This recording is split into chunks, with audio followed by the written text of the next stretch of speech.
کائنات کو جو خلعت وجود ملا ہے وہ حضور کے توسل سے ملا ہے۔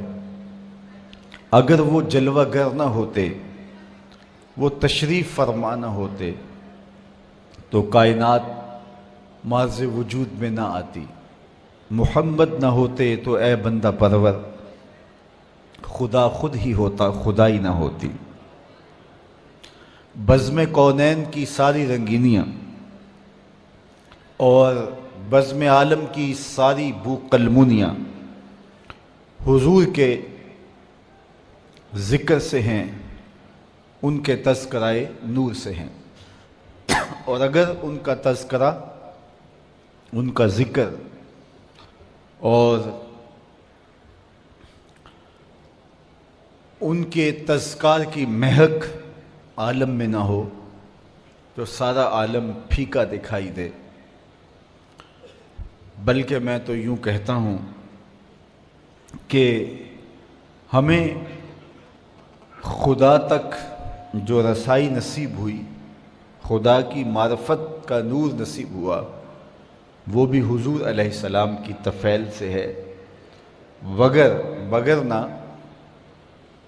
ایک ایسی ذات کو ماننا اور یقین بھی اتنا پختہ کہ ہمیں اپنے ہونے کا اتنا یقین نہیں ہے جتنا ذات باری کے ہونے کا یقین ہے۔ اور بالخصوص ماہ صیام میں یہ منظر دیکھنے کو ملتا ہے کہ سخت گرمی ہے، زباں کانٹا بن گئی، ہونٹ خشک ہیں، حلق خشک ہے۔ سخت گرمی کے باوجود دروازہ مکفل اور ٹھنڈا پانی بھی دستیاب، اور ہم ایک لقمہ بھی اور ایک قطرہ پانی کا بھی حلق سے نیچے نہیں اتارتے، اس لیے کہ ہمارا رب ہمیں دیکھ رہا ہے۔ یہ یقین ہمیں بند کمرے میں بھی میسر ہونے کے باوجود ٹھنڈا مشروب حلق سے اتارنے سے روک دیتا ہے۔ یہ اس کی ذات پر یقین ہے۔ یہ یقین کیسے پیدا ہوا؟ یہ تیقن کیسے ملا؟ ایک ایسی ذات پر جس کو دیکھا نہیں، جس کو چھوا نہیں، جس سے کبھی ہم کلام نہیں ہوئے، جس کو سوچنے بیٹھ جائیں تو مرغ عقل تھک کے گر جائے، جو وہم، خیال، ادراک کی حدود سے ورا ہے۔ اکبر الہ آبادی نے کہا تھا، تو دل میں تو آتا ہے، سمجھ میں نہیں آتا، میں جان گیا بس تیری پہچان یہی ہے۔ تو سوچا نہیں جا سکتا، ناپا نہیں جا سکتا، تولا نہیں جا سکتا، دیکھا نہیں جا سکتا۔ لا تدرکہ الابصار، تمہاری آنکھوں میں طاقت کہاں کہ اس کے جلووں کی تاب لا سکو۔ تو جس کو دیکھا نہیں جا سکا، جس کو سوچا نہیں جا سکتا، جس کو سمجھا نہیں جا سکتا، صرف مانا جا سکتا ہے، اور وہ مانا حضور کے کہنے پہ۔ ایسی ذات کو کہ جو فہم و ادراک کی حدود سے ورا ہے، اور یہ وہ انسان مان رہا ہے جو محسوسات کا عادی تھا۔ اقبال نے کہا، خو گرے پیک کرے محسوس تھی انسان کی نظر، بن دیکھے خدا کو پھر کوئی مانتا کیوں کر۔ یہ انسان کی نظر تھی کہ وہ محسوسات کی عادی تھی، وہ دیکھ کر ماننے کا مزاج رکھتی تھی، اور ایک ایسے خدا کو منوایا گیا جو دیکھا ہی نہیں جا سکتا، جو عقل و فہم کی حدود سے ورا ہے، جو شنوائی نہیں دیتا، جو سنائی نہیں دیتا، جس کو چھوا نہیں جاتا، حواس خمسہ جس کا ادراک نہیں کر سکتے، عقل کی پہنچ سے وہ بالا ہے، اس پر اتنا پختہ یقین کہ اپنے ہونے کا اتنا یقین نہیں جس کا اس کے ہونے کا یقین ہے۔ تو یہ یقین پیدا کہاں سے ہوا؟ یہ پیدا یقین ہوا تو محمد عربی کی چوکھٹ سے نصیب، فیض پہنچا ہے رضا احمد پاک کا، ورنہ ہم کیا جانتے خدا کون ہے۔ تو خدا تک ہمیں رسائی جو نصیب ہوئی، یہ حضور کی چوکھٹ سے نصیب ہوئی۔ حضور کی شہادت سے ہم نے اس پاکیزہ وجود کو مانا۔ اللہ کے محبوب علیہ السلام ایک دن کہیں جا رہے تھے تو سوا نامی ایک شخص کے پاس ایک گھوڑا تھا، حضور کو پسند آ گیا، تو اسے کہا کہ یہ گھوڑا بیچتے ہو؟ اس نے کہا جی بیچتا ہوں، کتنے کا سودا طے ہو گیا؟ فرمایا میں تاجرانہ غرض سے تو نہیں یہاں آیا تھا، اچانک تمہارا گھوڑا مجھے پسند آ گیا تو میں نے خرید لیا، تم رکو میں اس کی قیمت لے کے آتا ہوں۔ حضور گھر گئے تو واپس آنے سے پہلے کسی نے اس کو رکے ہوئے دیکھا تو کہا یہاں ٹھہرے ہو؟ کہا مسلمانوں کے نبی سے اس گھوڑے کا سودا کیا، وہ قیمت لینے گئے۔ کتنے کا سودا؟ اس نے بتایا۔ اس نے کہا مجھ سے زائد پیسے لے لو۔ اس نے کہا میں تو ان سے سودا کر چکا ہوں۔ کہا جب تم نے سودا کیا تھا اس وقت کوئی موقع کا گواہ ہے؟ کہا کوئی نہیں تھا۔ تو کہا مکر جانا، زیادہ پیسوں کے لالچ میں آ گیا۔ اتنے میں حضور تشریف لائے، حضور نے قیمت دینا چاہی تو اس نے کہا میں تو آپ سے سودا ہی کوئی نہیں کیا۔ حضور کہیں کہ تیرا میرا بھی سودا ہوا، وہ صاف مکر گیا، میرا تو آپ کا کوئی سودا ہی نہیں ہوا۔ اسی تکرار میں لوگ جمع ہو گئے۔ جب لوگوں کا ہجوم بنا تو سوا نے سوچا کہ صادق بھی یہ ہیں، امین بھی یہی ہیں، لوگ انہیں ہی سچا کہیں گے، مجھے جھوٹا کہیں گے۔ میرا تو خیال تھا انکار کروں گا تو گزر جاؤں گا اور مہنگے داموں بیچ لوں گا، تو یہ تو میں پھنس گیا۔ لیکن اس نے کہا اچھا مجھے آپ بتائیے، جب دو آدمیوں کے مابین یوں نزاع بن جائے تو آپ کی شریعت میں تصفیہ کی صورت کیا ہے؟ تو میرے حضور نے فرمایا کہ میری شریعت تو یہ کہتی ہے کہ جو شخص مدعی ہے وہ گواہ لائے، والیمین علی من انکر، اور جو انکار کرتا ہے وہ قسم دے۔ اس نے کہا جی طے ہو گیا، اگر آپ نے مجھ سے گھوڑا خریدا ہے، مدعی آپ ہیں، تو آپ گواہ لائیں، اور اگر آپ کے پاس گواہ نہیں ہے تو میں قسم دے دیتا ہوں۔ اس کو پتا تھا کہ گواہ نہیں ہے، مکر گیا تھا، اس کے لیے قسم دینا بھی کیا مشکل تھا۔ اس نے کہا جی ٹھیک، آپ کی شریعت کے مطابق ہی فیصلہ کر دیتے ہیں، اگر آپ نے مجھ سے گھوڑا خریدا ہے تو اس پہ کوئی گواہ پیش کر دے، اور اگر گواہ نہیں ہے تو میں قسم دے دیتا ہوں۔ لوگوں کا ہجوم ہے، اتفاق تھا کہ کوئی گواہ نہیں تھا، تو جب اس نے بار بار مطالبہ کیا آپ گواہ لائیں نہیں تو میں قسم دیتا ہوں۔ مجمع میں موجود ایک صحابی حضرت خزیمہ بن ثابت انصاری رضی اللہ تعالی عنہ آگے بڑھے، سینے پہ ہاتھ رکھا اور سوا سے مخاطب ہو کے کہا قسم گواہی مانگتا ہے، میں گواہی دیتا ہوں۔ اللہ کے رسول نے تجھ سے گھوڑا خریدا ہے، جتنی قیمت حضور بتا رہے ہیں اتنے میں سودا ہوا ہے۔ اس نے مفت تو دیا نہیں تھا، زیادہ پیسوں کے لالچ میں آ گیا تھا اور مکر گیا تھا۔ اس نے بھی سوچا چلو مجھے فرار کا راستہ ملا، کوئی بحث نہیں کی۔ اس نے کہا جی ٹھیک ہے میرا مطالبہ پورا ہو گیا، لائیے قیمت، اور یہ رہا گھوڑا۔ حضور نے گھوڑا پکڑا، لوگ ہٹنے لگے، مجمع چھٹنے لگا، تو حضور نے حضرت خزیمہ کو بلایا، کہا خزیمہ گھوڑا بھی مل گیا، بات بھی سچ تھی، لیکن تم نے کیسے گواہی دی؟ تم تو موقع پہ موجود ہی نہیں تھے، تو تم نے کیسے گواہی دی؟ سنو حضرت خزیمہ نے کیا جواب دیا، آپ کے سینے میں ٹھنڈ پڑ جائے گی۔ حضرت خزیمہ نے کیا جواب دیا؟ عرض کی حضور آپ کے کہنے پہ ہم نے رب کی گواہی دی تھی۔ یہ گھوڑا کیا ہوتا ہے؟ جنت دوزخ کی گواہی دے دی۔ کیا ہم نے دیکھا تھا؟ آپ نے کہا تو ہم نے مان لیا، اور یہ بھی تو آپ ہی کہہ رہے تھے کہ میں نے گھوڑا خریدا ہے۔ حضور نے حضرت خزیمہ کا ہاتھ پکڑ کے فضا میں بلند کیا اور جانے والوں کو کہا رک جاؤ، ٹھہر جاؤ، کسی عدالت میں کسی کچہری میں گواہوں کی ضرورت ہو، لوگوں سن لو، میری شریعت دو گواہ مانگتی ہے، لیکن جہاں میرا خزیمہ ہوگا ایک کی گواہی دو کے قائم مقام ہوگا۔ تو خدا تک پہنچنے کا راستہ ذات رسالت مآب صلی اللہ علیہ وسلم۔ قرآن مجید کا ایک اسلوب دیکھیے، ارشاد فرمایا وَإِذَا سَأَلَكَ عِبَادِي أَنِّي فَإِنِّي قَرِيبٌ، حبیب میرے بندے تیرے پاس آ کے میرا پوچھتے ہیں۔ اگر آپ کی توجہ ہو، وَإِذَا سَأَلَكَ عِبَادِي أَنِّي فَإِنِّي قَرِيبٌ، بندے میرے ہیں آتے تیرے پاس ہیں، پوچھتے پھر میرا ہیں۔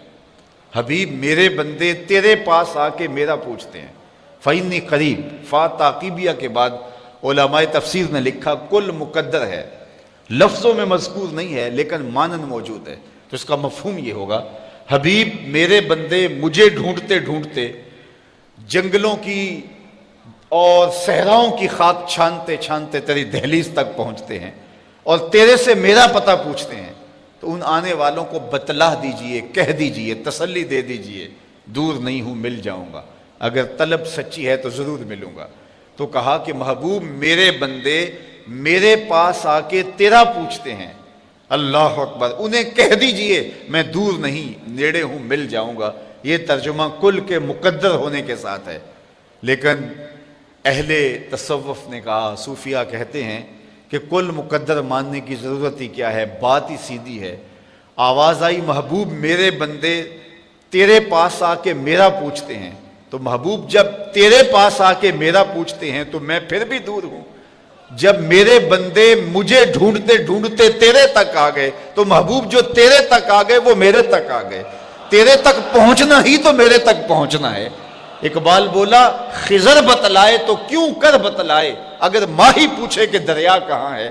محبوب تیری چوکھٹ پہ آ کے پھر بھی میرا پوچھ رہے ہیں، جو تیرے ڈیرے تک آ گئے محبوب وہ میرے تک آ گئے۔ اور میرے امام بولے بخدا خدا کا یہی ہے در، نہیں اور کوئی مفر مکر، جو وہاں ہو یہیں آ کے ہو، جو یہاں نہیں وہ وہاں نہیں۔ وہی لامکاں کے مکی ہوئے، سر عرش تخت نشی ہوئے، یہ نبی ہیں جس کے ہیں وہ مکان، وہ خدا ہے جس کا مکان نہیں۔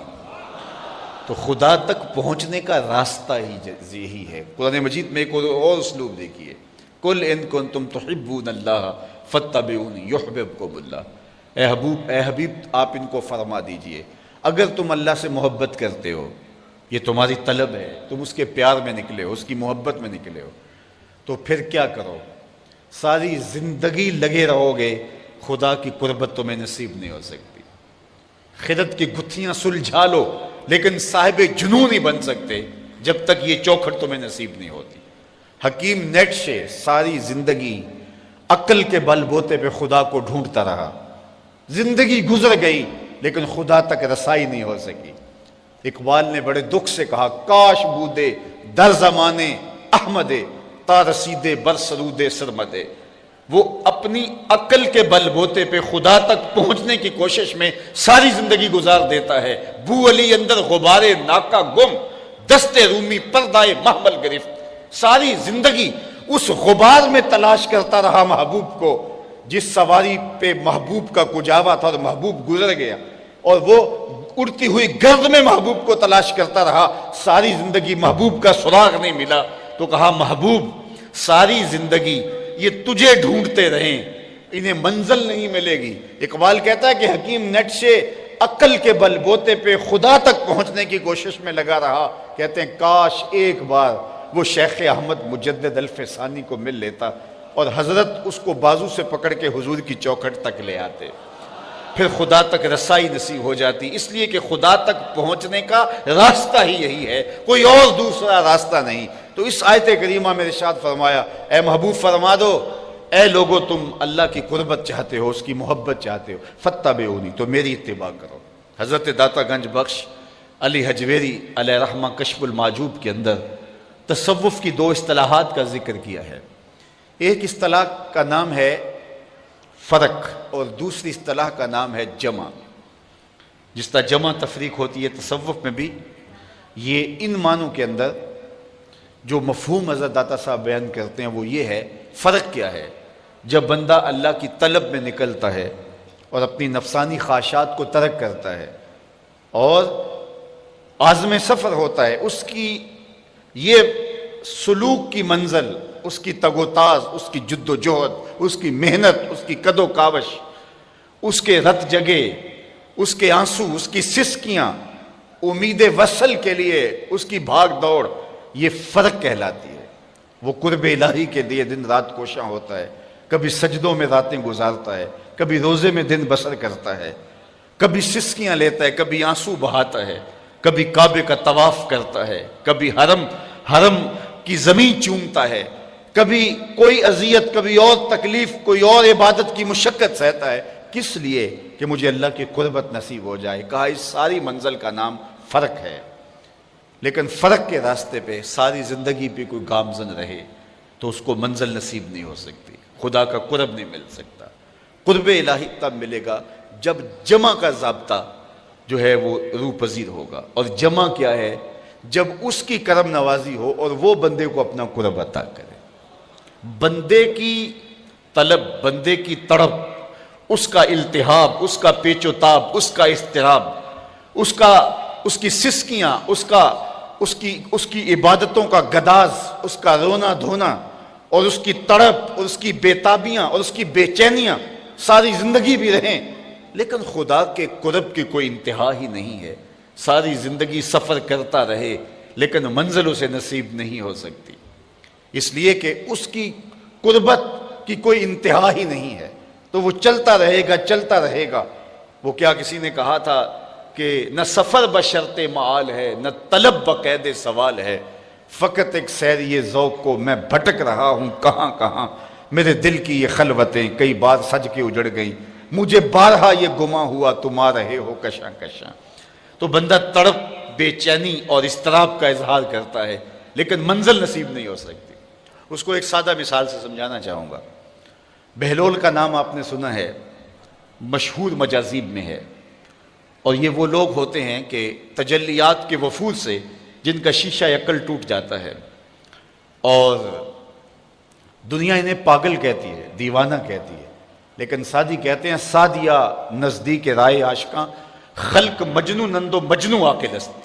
لوگ کہتے ہیں یہ پاگل ہیں، لیکن حقیقت میں عقل والے یہی ہیں جو یار تک پہنچنے کا راستہ ڈھونڈ چکے ہیں، جو ہر وقت اس کے جلووں میں مبہوت رہتے ہیں. اصل تو عقل ان کے پاس ہے، شعور تو ان کے پاس ہے.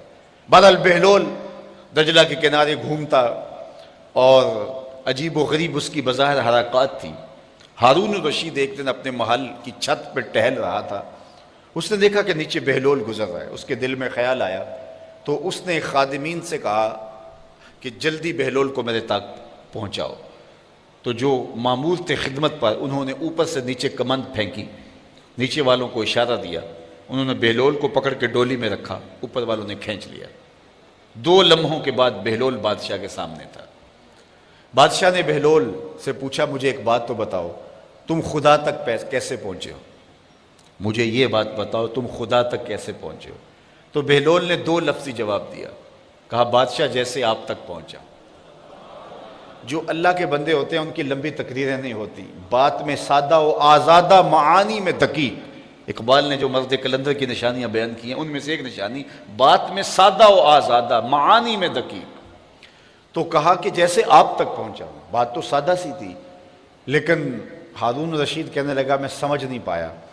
کہا بات تو آسان ہے، تم نہیں سمجھ پائے تو میں کیا کروں؟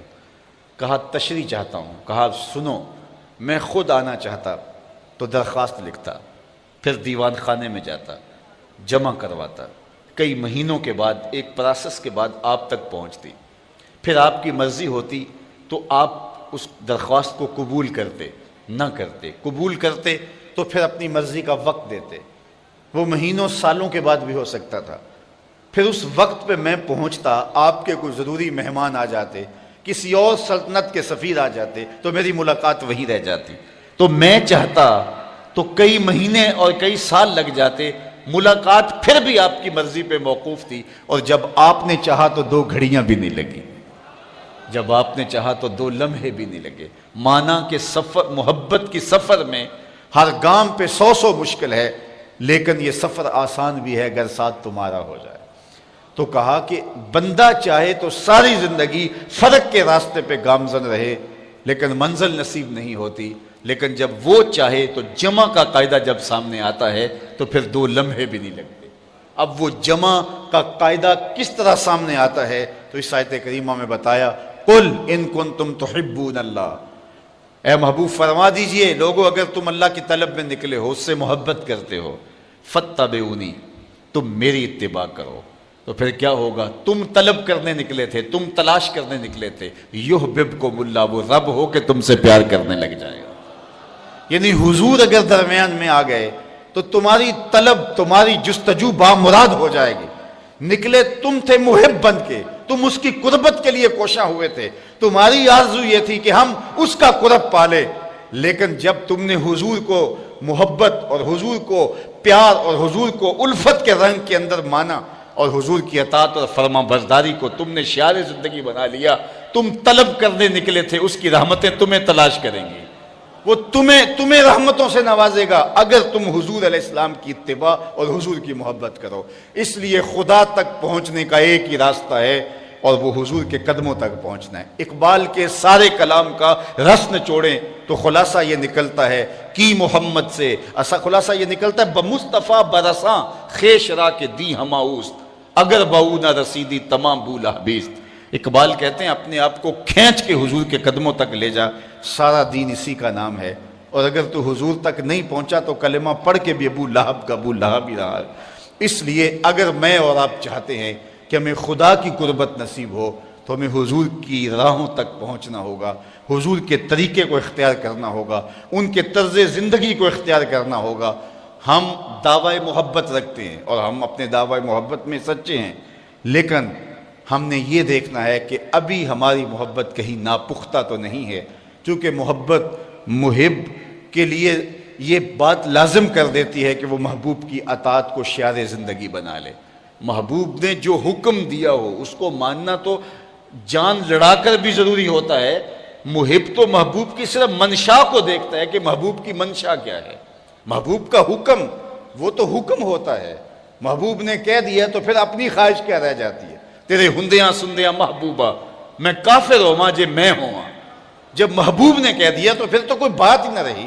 اصل جو محب ہوتا ہے وہ محبوب کے حکم کا انتظار نہیں کرتا، محبوب کی منشا دیکھتا ہے کہ محبوب کی منشا کیا ہے۔ مدینہ المنورہ کی ایک گلی سے میرے حضور گزر رہے ہیں تو ایک ایسا مکان بن رہا تھا جس طرز تعمیر کو حضور پسند نہیں کرتے تھے۔ حضور نے روک کے پوچھا یہ کس کا مکان ہے؟ کہا فلاں انصاری صحابی کا۔ حضور نے کچھ نہیں کہا، گزر گئے۔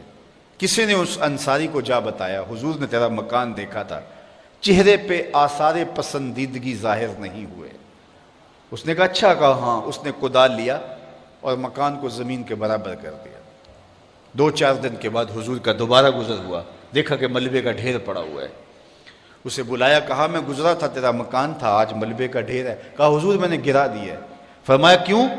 عرض کی سنا تھا آپ کو پسند نہیں، سنا تھا آپ کو پسند نہیں۔ میں اور آپ دیکھیں ہمارا کیا کیا حضور کو پسند نہیں، سر سے لے کر پاؤں تک غور کریں ہمارا کیا کیا حضور کو پسند نہیں۔ اپنے عقیقے سے لے کے ولیمے تک دیکھیں ہمارا کیا کیا حضور کو پسند نہیں۔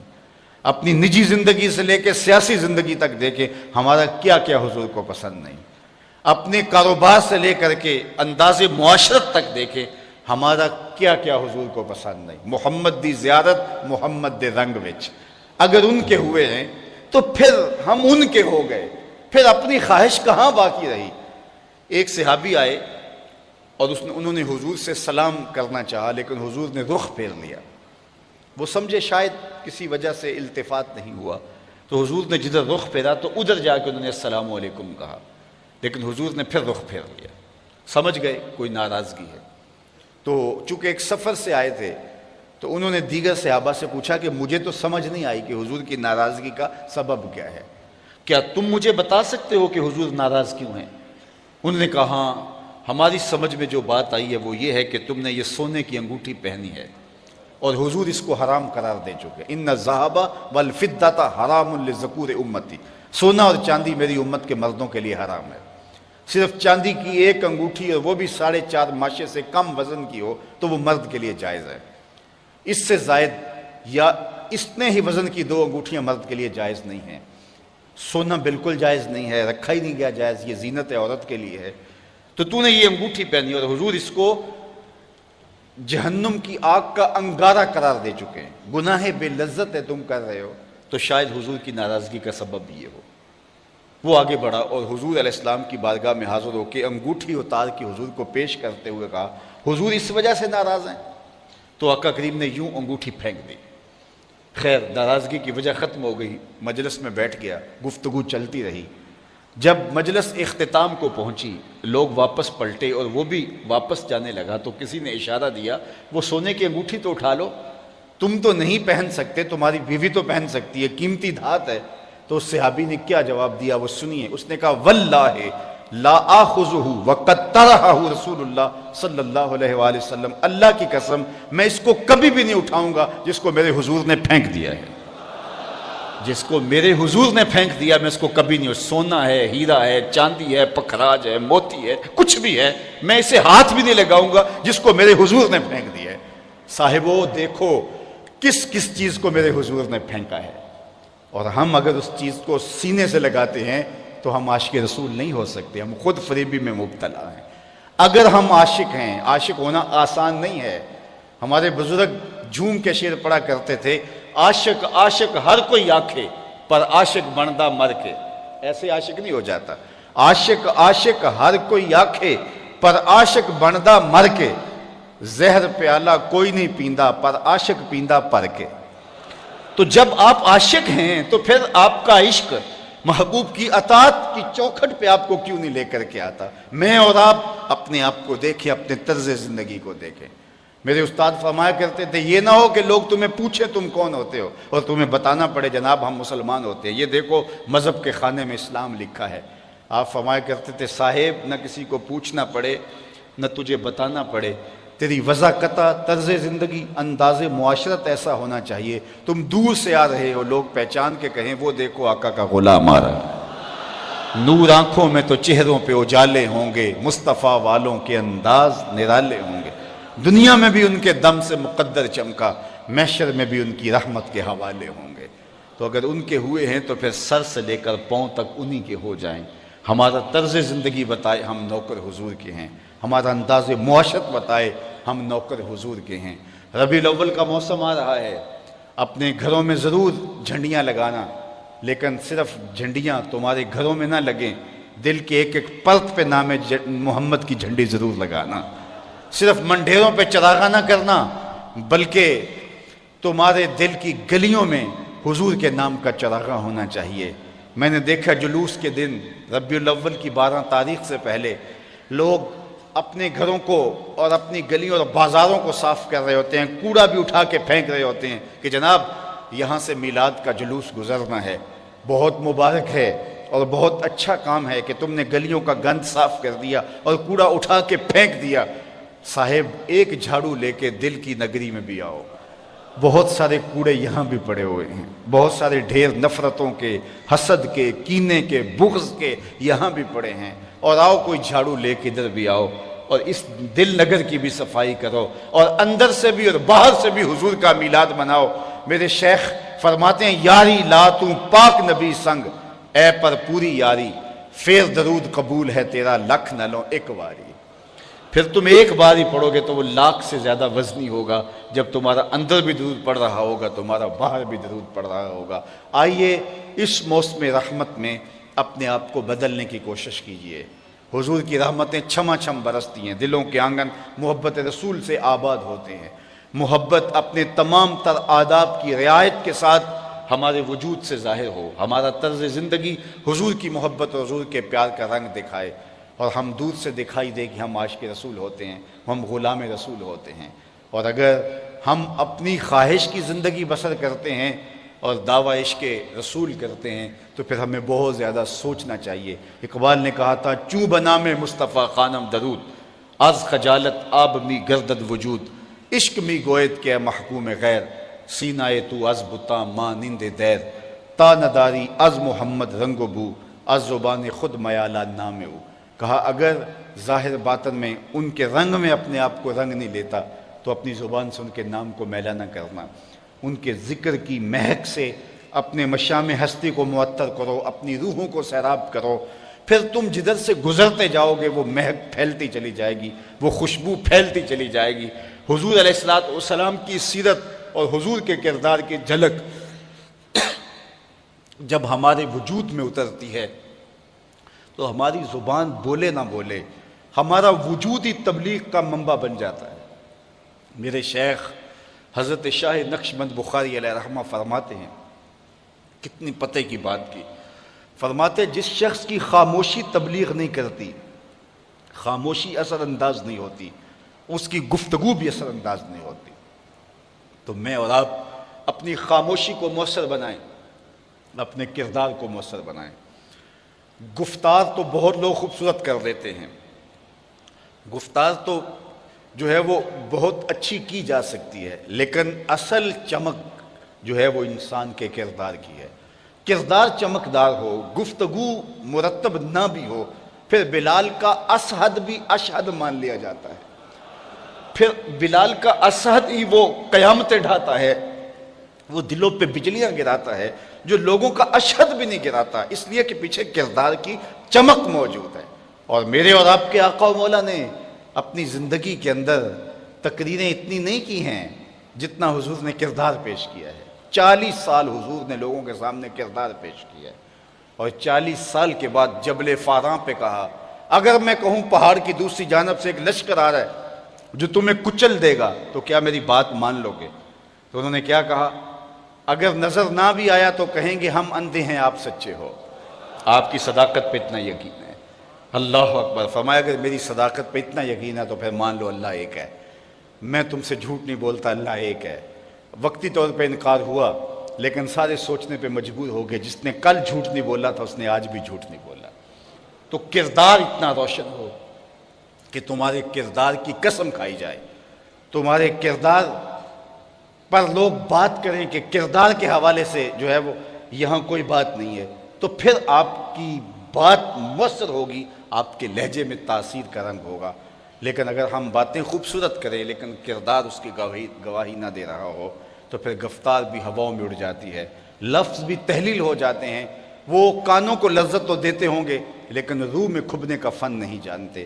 بات وہی دل میں اترتی ہے جو آپ کے کردار کی عکاسی کرتی ہے اور سچائی کے ساتھ آپ کی زبان سے جاری ہوتی ہے۔ وہ فارسی والے کہتے ہیں از دل خیزت بر دل ریزت، جو دل سے بات نکلتی ہے وہی دل میں پیوست ہوتی ہے۔ آئیے میں اور آپ حضور علیہ السلام کے ساتھ جو محبت ہے اس کو عملی روپ میں لے کر آئے۔ بہت ہو گیا، باتیں تو ہم نے بہت کر لی اور ہم واقعی بہت بڑے عاشق رسول ہیں، اس میں شک نہیں ہے، لیکن آئیے اب اپنے اس عشق کو تہذیب دیں، اپنے اس عشق کو عمل کے رنگ میں رنگیں، اس عشق کو، اس محبت کو جو ہے حضور کی اطاعت اور فرما برداری کے دائرے میں لے کر کے آئیں۔ جب ہم اس کو حضور کی اطاعت کے دائرے میں لے کر آئیں گے، فرما برداری کے دائرے میں لے کے آئیں گے، پھر ہم نہ بھی بولیں گے تو تبلیغ ہوتی رہے گی، اور اگر ہم چیخ چیخ کے آسمان سر پہ اٹھا لیں گے لیکن ہمارا کردار اس کی گواہی نہیں دے رہا ہوگا تو پھر ہمارے لفظ جو ہے وہ لوگوں پر اثر انداز نہیں ہوگے۔ سوامی لکشمن پرشاد انڈین رائٹر ہے، اس نے ایک کتاب لکھی عرب کا چاند، جس میں حضور کی سیرت کے عنوان چھیڑے ہیں۔ میں نے وہ کتاب بچپن میں 3 مرتبہ غالباً پڑھی تھی۔ اس کتاب میں اس نے گویا سطروں میں چراغ رکھے ہوئے، اتنی خوبصورت کتاب حضور کی سیرت پہ لکھی۔ اس کی کتاب کو پڑھ کے ایمان کو تازگی ملتی ہے۔ کسی نے سوامی سے کہا کہ تو نے مسلمانوں کے نبی کی سیرت پر اتنی خوبصورت کتاب لکھی ہے تو جس کو پڑھ کر ایمان تازہ ہوتے ہیں، تو خود مسلمان کیوں نہیں ہو گیا؟ تو سوامی لکشمن پرشاد نے جو جواب دیا وہ سننے کے لیے کافی ہے۔ اس نے کہا تھا جب میں مسلمانوں کے نبی کی سیرت لکھنے کے لیے امہات کتب سید کا مطالعہ کیا تو یہ جذبہ میرے دل میں بھی جاگا کہ جس کی سیرت کے گوشے اتنے روشن ہیں، میں اس نبی کا غلام کیوں نہیں بن جاتا؟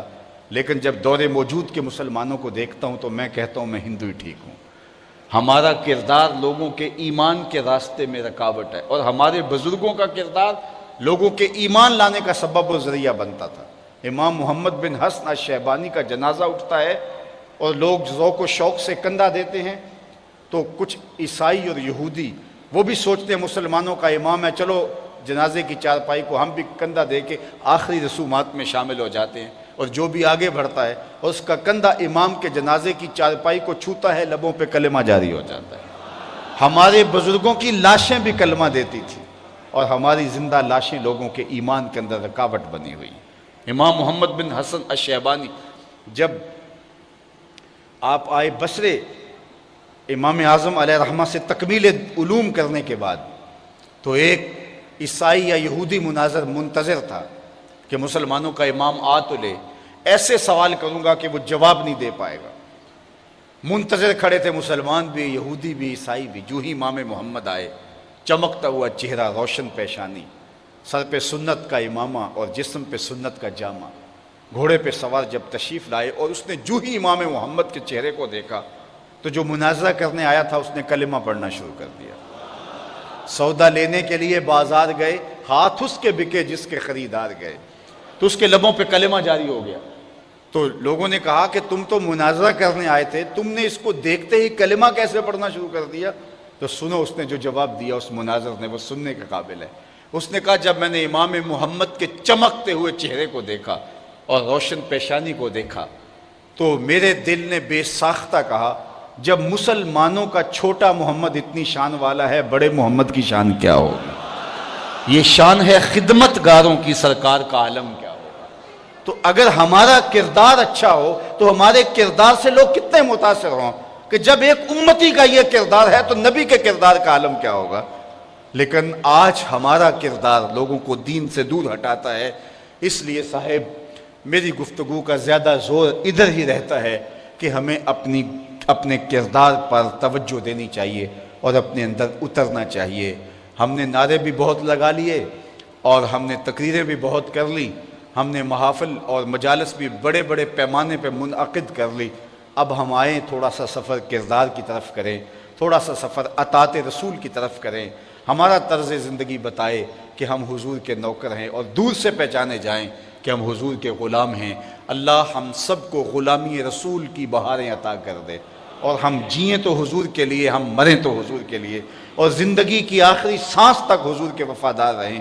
اور اقبال کے کلام کا خلاصہ یہ ہے کہ محمد سے وفا تو نے تو ہم تیرے ہیں, یہ جہاں چیز ہے کیا لوح و قلم تیرے ہیں. اقبال کہتا ہے ان سے وفا کر لو, پھر قلم بھی تمہیں دے دیں گے, تختی بھی تمہیں دے دیں گے, پھر تمہاری تقدیر کے فیصلے کہیں اور نہیں ہوں گے بلکہ خدا بندے سے خود پوچھے گا بتا تیری رضا کیا ہے.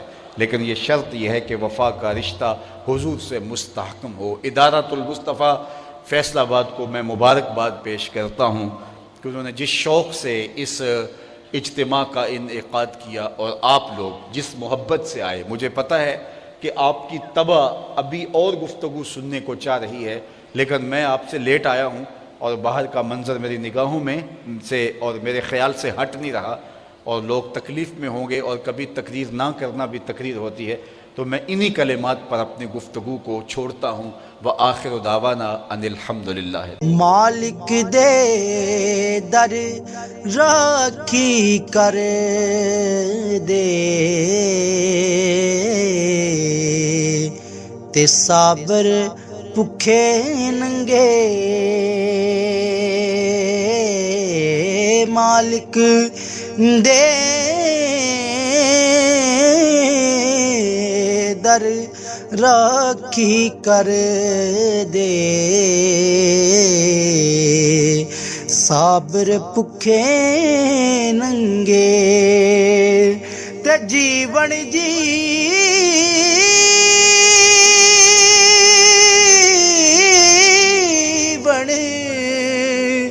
ہر کوئی آکھے موت کھڑی سر اتے.